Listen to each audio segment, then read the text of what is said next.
Anda kembali bersama kami dalam Kominfo Newsroom. Pemirsa, selain UMKM, pemerintah tengah mematangkan hilirisasi industri pertambangan. Sektor ini memegang peranan kunci dalam pertumbuhan ekonomi Indonesia.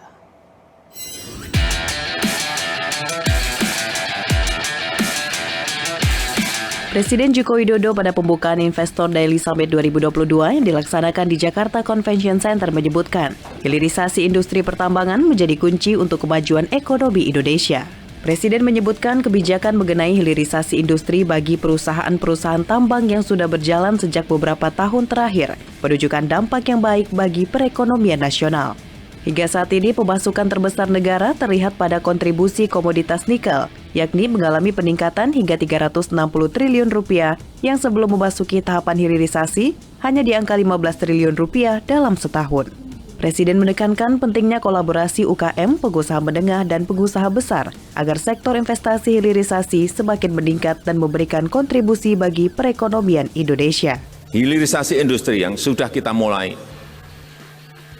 saya selalu sampaikan, investasi terbuka, tetapi kalau masuk ke sebuah daerah harus bekerja sama dengan pengusaha lokal, baik yang dari Jakarta maupun yang asing. Bekerja sama dengan pengusaha lokal, diajak mereka. Lompatannya dalam hilirisasi ini saya berikan contoh bolak-balik urusan nikel. Saat kita masih ekspor dalam bentuk bahan mentah, setahun itu nilainya hanya kira-kira 15 triliun. Setelah masuk ke industrialisasi, ke hilirisasi, menjadi 20,9 billion US dollar. Ini sudah di angka 360 triliun. Dari 15 triliun melompat menjadi 360 triliun. Menko Perekonomian Erlangga Hartarto mengatakan Presidensi G20 terus mendorong semua pihak untuk bekerja sama dalam mengatasi berbagai masalah ekonomi untuk memastikan capaian global SDGs tahun 2030.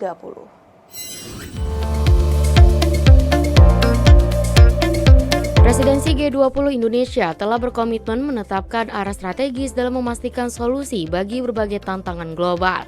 Salah satunya terkait penjaminan ketersediaan konektivitas dan rantai pasok global yang akan berdampak pada peningkatan perekonomian nasional berkelanjutan. Menteri Koordinator Bidang Perekonomian Erlangga Hartarto dalam sambutannya mengungkapkan, Indonesia melalui presidensi G20 akan terus berupaya mendorong semua pihak untuk bekerja sama dalam mengatasi berbagai masalah ekonomi untuk memastikan capaian global SDGs tahun 2030. Dalam kesempatan tersebut, Menko Erlangga juga menekankan bahwa perlu adanya dukungan serta sinergi dari berbagai pihak, yakni baik dari pemerintah maupun masyarakat guna mendorong peran aktif presidensi G20 Indonesia. Indonesia dengan forum G20 meyakini bahwa pendekatan multilateral akan menjadi platform terbaik di mana kita dapat menemukan jawaban yang mewakili kesatuan daripada tujuannya. Dan sebagai presidensi G20, Indonesia telah bekerja sama dengan anggota G20 lainnya untuk menetapkan arah strategis untuk memastikan konektivitas dan rantai pasok global dapat berjalan tanpa hambatan. Gubernur Lembaga Ketahanan Nasional Republik Indonesia Andi Wijayanto mengatakan, pihaknya sedang berusaha mengatasi solusi atas ancaman adanya krisis global. Salah satunya yakni dengan menyelenggarakan seminar yang bertajuk Kolaborasi Kepemimpinan G20 Konektivitas dan Rantai Kolaborasi. Andi Wijayanto juga berharap dengan terselenggaranya kegiatan tersebut mampu menghasilkan rekomendasi langkah lebih lanjut, yakni bagi Indonesia serta negara-negara lainnya dalam melakukan interaksi positif dan kolaborasi sebagai solusi untuk menghadapi ancaman krisis global.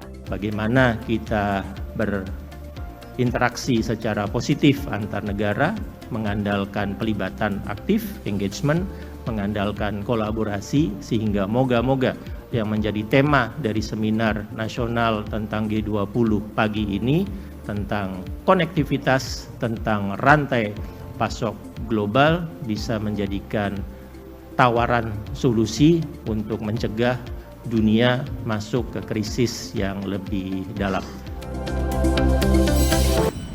Badan Penanggulangan Bencana Daerah mencatat terdapat 70 kejadian bencana yang melanda wilayah Indonesia dalam kurun waktu 3-9 Oktober 2022.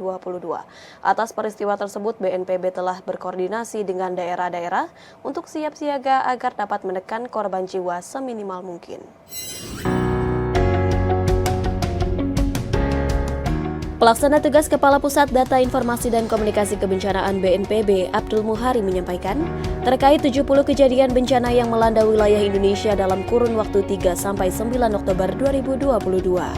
Ia menjelaskan dari 70 kejadian bencana yang terbanyak adalah bencana banjir, disusul dengan tanah longsor, cuaca ekstrim, serta kebakaran hutan dan lahan.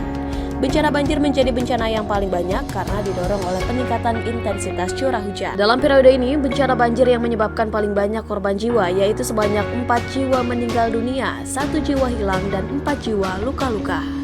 Abdul Muhari menyampaikan atas peristiwa tersebut, BNPB telah mengevaluasi peristiwa bencana yang terjadi dan juga berkoordinasi dengan daerah-daerah untuk siap siaga agar dapat menekan korban jiwa seminimal mungkin. Di BNPB benar-benar mengevaluasi kejadian bencana 1 minggu ini dan kita benar-benar mempersiapkan rekan-rekan di daerah, BPBD, provinsi maupun kabupaten kota untuk benar-benar melakukan apel kesiapsiagaan supaya kejadian seperti yang minggu ini, meskipun kita cukup banyak kejadian bencana, ada 70 kejadian bencana, 69 hidrometeorologi basah, tapi ini yang kita harapkan bisa kita tekan seminimal mungkin. Kalau bisa tidak ada, dengan kesiapsiagaan dan dengan persiapan yang matang, evaluasi kelengkapan alat, perangkat, personil yang kita butuhkan untuk menghadapi kondisi kedaruratan. Kita harapkan dalam minggu-minggu ke depan, karena ini baru awal musim hujan,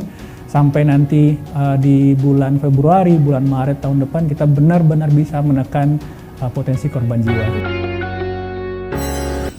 Anugerah Komisi Penyiaran Indonesia tahun 2022 menjadi wadah apresiasi kepada program siaran di televisi dan radio yang memiliki kualitas terbaik. Acara ini akan berlangsung pada tanggal 15 Oktober mendatang.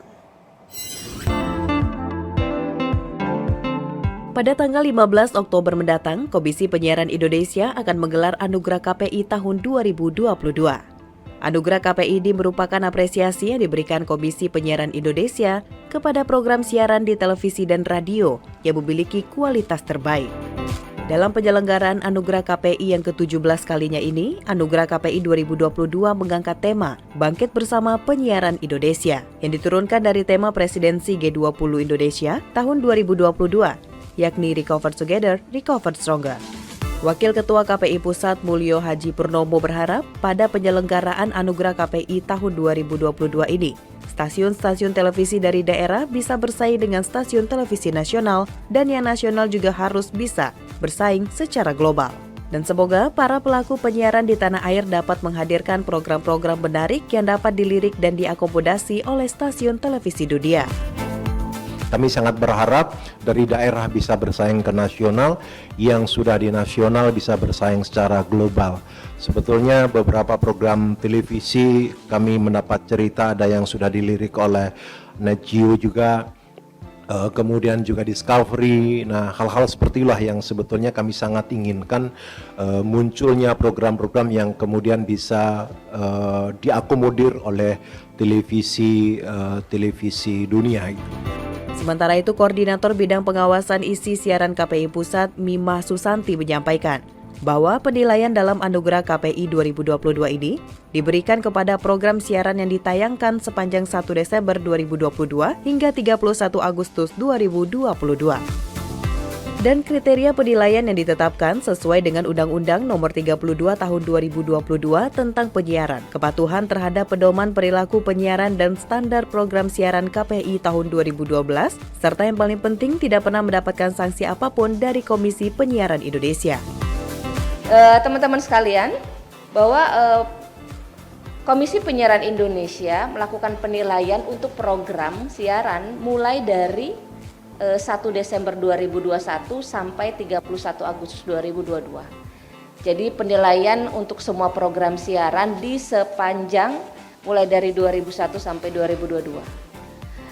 Dalam proses ini tentu saja penilaian kami yang pertama adalah standar kesesuaian dengan pedoman perilaku penyiaran dan standar program siaran. Jadi dipastikan program siaran yang masuk nominasi dan menang itu tidak pernah mendapatkan sanksi dari Komisi Penyiaran Indonesia. Adapun para pemenang akan diumumkan dalam acara Puncak Anugerah KPI 2022 pada 15 Oktober 2022 pukul 14 sampai dengan 15.30 waktu Indonesia Barat yang disiarkan oleh Kompas TV. Pemirsa, usai jeda kami akan kembali dengan dialog mengenai gerakan Indonesia Tertib. Tetaplah bersama kami dalam Kominfo Newsroom.